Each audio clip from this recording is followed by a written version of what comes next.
അപ്പോൾ അതിന് വേണ്ടി 2 ക്യാരറ്റ് ഞാൻ എടുത്തിട്ടുണ്ട്. നമ്മൾ ക്യാരറ്റ് ഹൽവ ഉണ്ടാക്കുമ്പോൾ ഈ ക്യാരറ്റാണ് നമ്മൾ ഉപയോഗിക്കാറ്. ഇനി ഇതിൻ്റെ തൊലിയെല്ലാം കളഞ്ഞ് നമുക്കൊന്ന് ഗ്രേറ്റ് ചെയ്തെടുക്കണം. ഇനി ഇതിലേക്കുള്ള മറ്റു ചേരുവകൾ പറയാം. ഇതിലേക്ക് നമുക്ക് പാല് വേണം, നെയ്യ് വേണം, ഏലക്കാപ്പൊടി ടേസ്റ്റിനനുസരിച്ച് ചേർക്കാൻ. ഇനി 1/2 കപ്പ് പഞ്ചസാര വേണം. ഇനി ഞാനിവിടെ എടുത്തേക്കുന്നത് പിസ്തയാണ്. നിങ്ങൾക്ക് ഇഷ്ടമുള്ള ഏത് നട്ട്സ് വേണമെങ്കിലും നമുക്ക് ഇതിലേക്ക് എടുക്കാം. അപ്പോൾ ആദ്യം തന്നെ നമുക്ക് ഈ ക്യാരറ്റിനെ ഒന്ന് തൊലി കളഞ്ഞൊന്ന് ഗ്രേറ്റ് ചെയ്തെടുക്കാം. ഇപ്പോൾ ക്യാരറ്റ് ഗ്രേറ്റ് ചെയ്തത് ഇപ്പോൾ റെഡി ആയിട്ടുണ്ട്. അപ്പോൾ ഇനി നമുക്ക് ഹൽവ ഉണ്ടാക്കുന്നത് എങ്ങനെയെന്ന് നോക്കാം. അപ്പോൾ പാൻ ഇപ്പോൾ ചൂടായി തുടങ്ങിയിട്ടുണ്ട്. ഇതിലേക്ക് നമുക്ക് ആദ്യം തന്നെ നെയ്യ് ചേർത്ത് കൊടുക്കാം. ഞാനിവിടെ 2 ടേബിൾ സ്പൂൺ നെയ്യാണ് ചേർത്തേക്കുന്നത്. നെയ്യെല്ലാം ഇപ്പോൾ മെൽറ്റായിട്ടുണ്ട്. ഇനി നമുക്ക് ഇതിലേക്ക് ക്യാരറ്റ് ചേർത്ത് കൊടുക്കാം.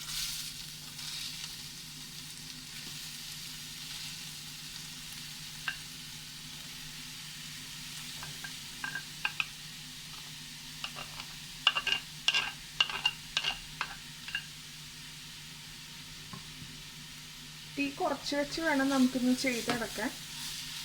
നമുക്കൊന്ന് ഈ ക്യാരറ്റിൽ നിന്നൊക്കെ ഒന്ന് വെള്ളം ചെറുതായിട്ട് ഇറങ്ങി തുടങ്ങും. പിന്നെ ഒന്ന് വെന്ത് വരുന്ന ആ ഒരു പാകം അതുവരെ നമുക്കൊന്ന് ഈ നെയ്യിലിട്ടൊന്ന് വാട്ടിയെടുക്കാം.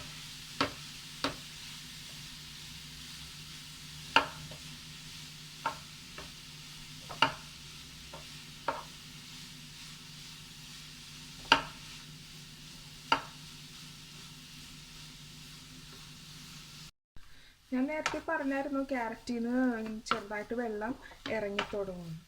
നമുക്ക് ആ പാനിൽ ചെറിയൊരു നനവ് കാണാൻ പറ്റും. അത്രയൊക്കെ വെള്ളം ഇറങ്ങത്തുള്ളൂ. സാധാരണ നമ്മൾ പച്ചക്കറിയൊക്കെ കറി വെക്കുമ്പോൾ ഇറങ്ങുന്ന പോലെ ഒരുപാടൊന്നും അങ്ങനെ വരത്തൊന്നുമില്ല. അതിപ്പോൾ നമ്മുടെ ഇതിലിട്ടേക്കുന്ന നെയ്യ് ആ വെള്ളം എല്ലാം വറ്റിക്കഴിഞ്ഞിട്ടുണ്ട്. നമുക്കിതിങ്ങനെ പാൻ കാണിക്കുമ്പോൾ നല്ല ക്ലിയർ ആയിട്ട് കാണാൻ പറ്റും. അത് മാത്രമല്ല നമ്മുടെ ക്യാരറ്റ് കുക്കാകെ ആയിട്ടുണ്ട്. നല്ല നിറമൊക്കെ നന്നായിട്ട് മാറിയിട്ടുമുണ്ട്. ഇനി ഇതിലേക്ക് നമ്മൾ എടുത്ത് വെച്ചേക്കണ ഏലക്ക പൊടി ചേർത്ത് നല്ലപോലെ ഒന്ന് മിക്സ് ചെയ്തെടുക്കാം. തീ കുറച്ച് വെച്ച് ചെയ്യാൻ ശ്രദ്ധിക്കുക, അല്ലെങ്കിൽ കരിഞ്ഞു പോകും.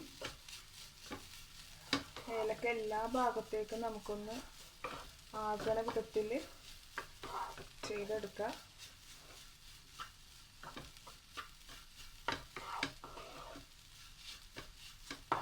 ഇപ്പോൾ ക്യാരറ്റ് എല്ലാം ഒരുമിച്ചാണ് ഞാൻ ഇങ്ങനെ കാണിക്കുമ്പോൾ തന്നെ.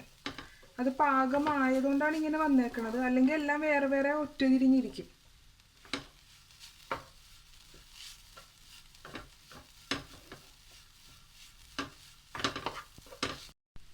ഇനി നമുക്ക് ഇതിലേക്ക് പഞ്ചസാര ചേർത്ത് കൊടുക്കാം.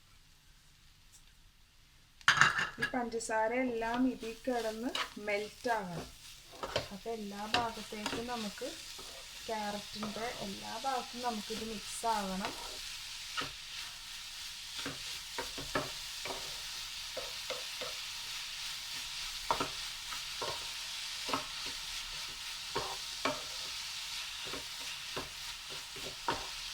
ഇത് പഞ്ചസാര എല്ലാം മെൽറ്റായി തുടങ്ങുന്നുണ്ട്.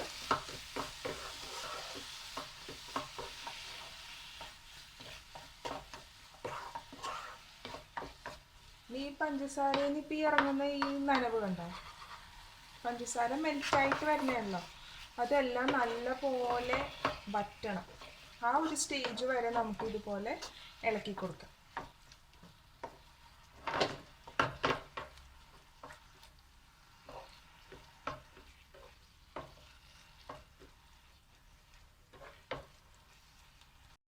നമ്മൾ ചേർത്ത് കൊടുത്ത പഞ്ചസാര എല്ലാം വറ്റിയിട്ടുണ്ട്.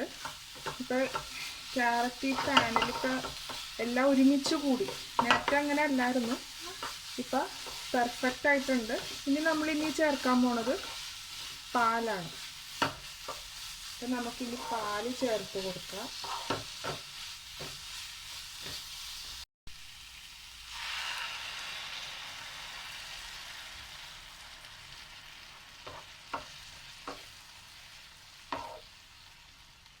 പാല് ചേർത്തു മിക്സ് ചെയ്തെടുക്കാം.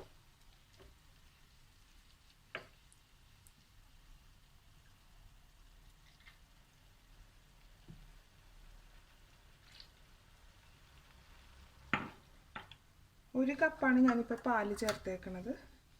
ഇനി എല്ലാം ഒന്ന് നല്ലപോലെ ഒന്ന് മിക്സ് ചെയ്യുക.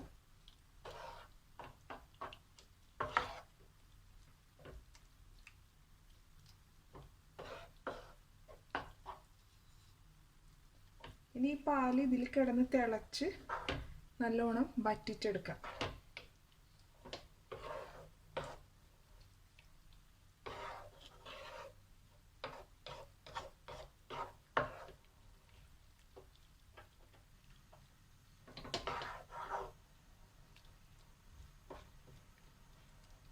നല്ല സ്മെല്ല് ഇങ്ങനെ വരാൻ തുടങ്ങി. നെയ്യിൽ തന്നെ ഒന്ന് മൂത്ത് തുടങ്ങിയപ്പോൾ തന്നെ നല്ല മണമില്ല. പിന്നെ ഏലക്കയൊക്കെ ഇട്ടപ്പോഴേക്കും പറയണ്ട, മണം ഇങ്ങനെ നിറഞ്ഞു നിൽക്കണേണ് വീട്ടിൽ. അപ്പോൾ നമ്മുടെ പാല് തിളച്ച് തുടങ്ങുന്നുണ്ട്. നമ്മൾ പഞ്ചസാര നേരത്തെ വറ്റിച്ചെടുത്തില്ലേ, ഇങ്ങനെ മിക്സ് ചെയ്ത് അതുപോലെ നമുക്ക് ഈ പാലും അതുപോലെ വറ്റിച്ചെടുക്കാം.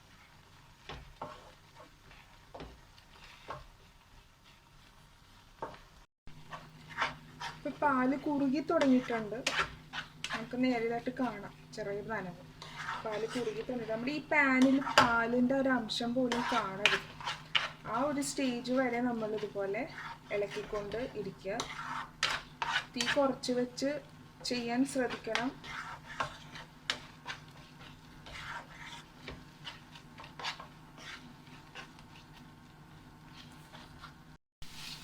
വീണ്ടും നമ്മുടെ പാലെല്ലാം വറ്റി ക്യാരറ്റ് എല്ലാം ഒരുമിച്ച് കൂടിയിട്ടുണ്ട്. കണ്ടോ, ഒരു തരി പോലും ഇല്ല പാൽ. എല്ലാം ഇതുപോലെ ചെയ്ത് വറ്റിച്ച് ക്യാരറ്റിനെ എല്ലാവരെയും ഒരുമിച്ച് കൂട്ടിയിട്ടുണ്ട്. ഇതുപോലെ വല്ല ഇതാണ് നമ്മുടെ carrot halwa last stage. Carrot എല്ലാം ഒരുമിച്ച് കൂടിയിട്ടുണ്ട്. അപ്പം നമുക്കിനി ഗ്യാസ് ഓഫ് ചെയ്യാം. എന്നിട്ട് മറ്റൊരു പാത്രത്തിലേക്ക് ഇത് തണുക്കാൻ വേണ്ടി മാറ്റി വെക്കാം.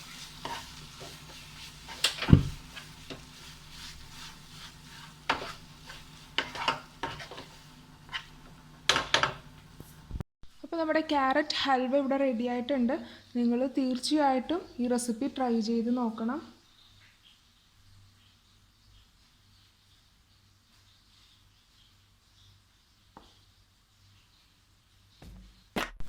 Thanks for watching my video. Hope you enjoyed it. Please subscribe my channel, follow and share my social network.